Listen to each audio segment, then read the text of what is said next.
Badut ini mau merampok bank. Sesampainya di pintu masuk, satpam berkata, "Sudah tutup, besok datang lagi." Badut itu mengeluarkan uang. Satpam akhirnya membiarkannya masuk. Lalu, badut itu menunjukkan dinamit di balik rompinya. Satman segera memberinya pistol. "Aku hanyalah pria tua tak berguna." Badut dan satpam masuk ke aula bank. Tangan kirinya memegang balon, tangan kanannya memegang pistol. Semua berhenti. "Aku mau merampok." Hanya 2 orang yang menoleh.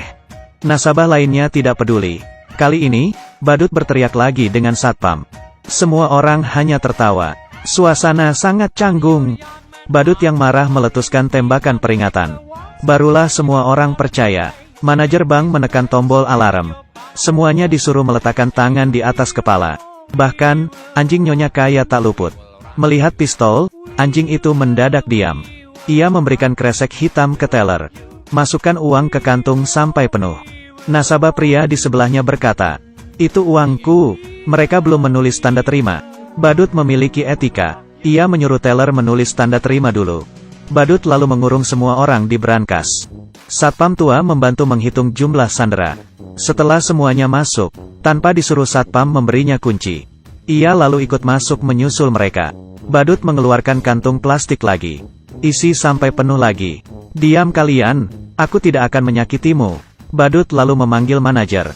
Mereka bergandengan tangan menuju aula. Badut menyuruh manajer menelepon polisi.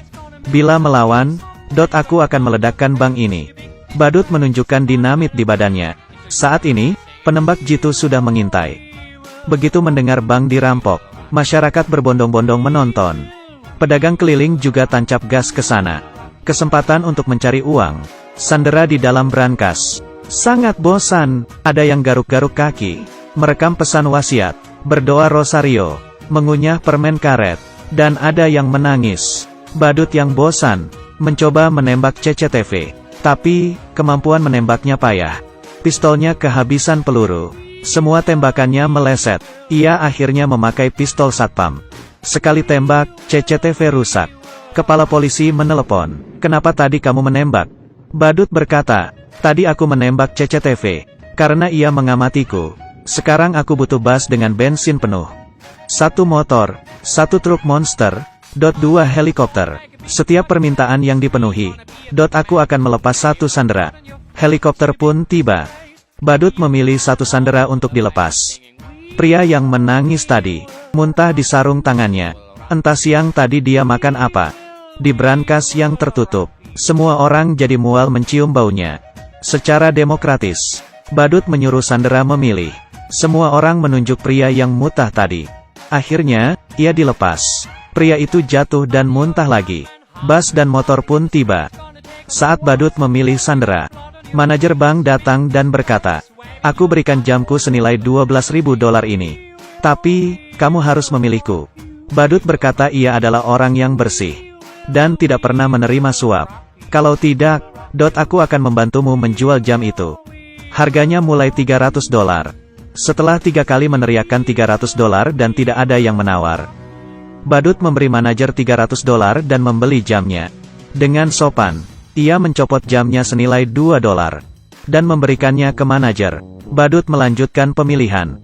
Si pirang memarahi badut. "Badut dengan makeup tebal sepertimu merampok bank, seperti banci." Badut yang marah langsung menunjukkan bom di badannya.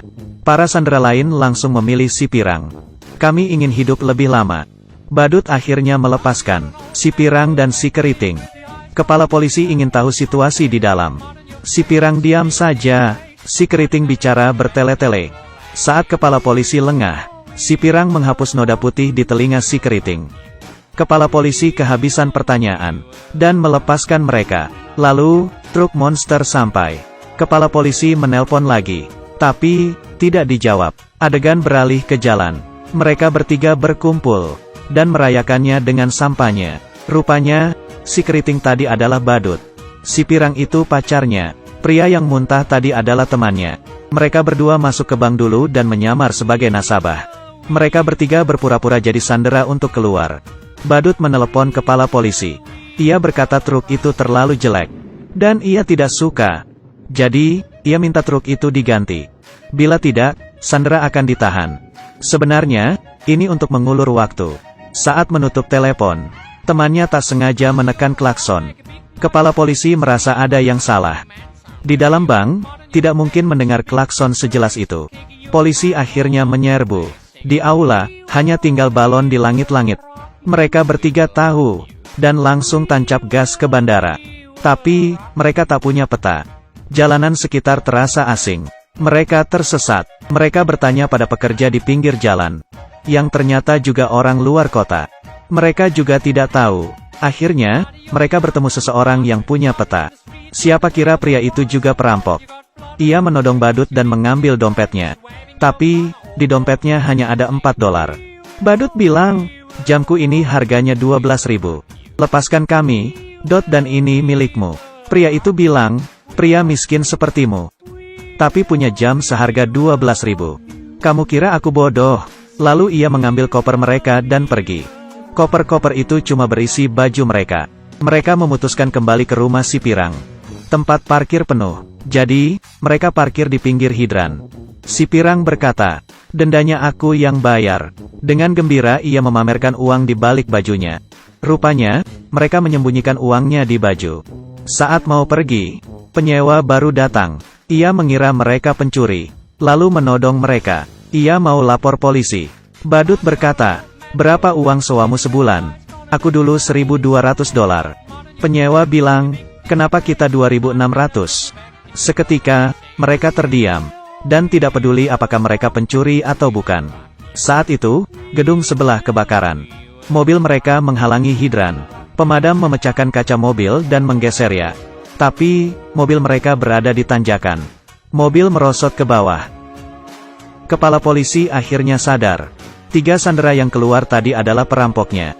Tak ada mobil, mereka terpaksa naik taksi. Setelah naik, ternyata supir taksi tidak bisa bahasa Inggris. Ia terus menerobos lampu merah. Teman si badut takut. Kalau begini terus, mereka bisa sampai ke surga. Ia membuka pintu mobil dan melompat keluar. Tapi, ia oleng, dan tidak bisa berhenti. Lalu menabrak kios koran. Ia pun pingsan. Orang-orang hanya menontonnya. Pemilik toko di dekatnya langsung lapor polisi. Badut dan si Pirang takut polisi datang, dan langsung membawanya pergi. Tak sengaja, mereka sampai di markas preman.